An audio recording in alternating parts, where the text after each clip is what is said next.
ഈശോയിൽ ഏറെ സ്നേഹമുള്ളവരെ, ഒക്ടോബർ 1 കൊച്ചുപുണ്യങ്ങളുടെ റാണിയായ വിശുദ്ധ കൊച്ചുരശ്യയുടെ തിരുനാൾ. 24 വയസ്സുവരെ ലോകത്തിൽ ജീവിച്ചു, അതും 9 വർഷം കർമ്മലാരാമത്തില്. ക്ഷയരോഗബാധിതയാണ് മരിക്കുന്നത്. ജീവിതത്തിലെ കൊച്ചു പുണ്യങ്ങൾ മാത്രം ചെയ്ത ഒരു വിശുദ്ധ.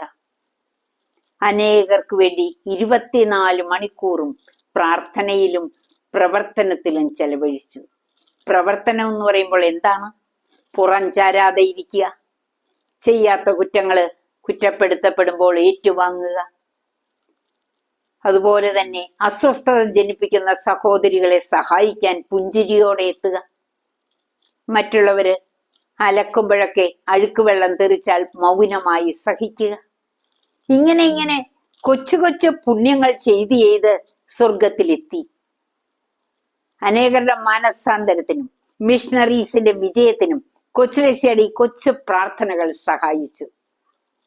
ആധ്യാത്മിക ശിശുത്വം, പിതാവിന്റെ കയ്യിലെ കുഞ്ഞു ശിശുവാണ് ഞാനെന്ന് അഭിമാനിച്ചു.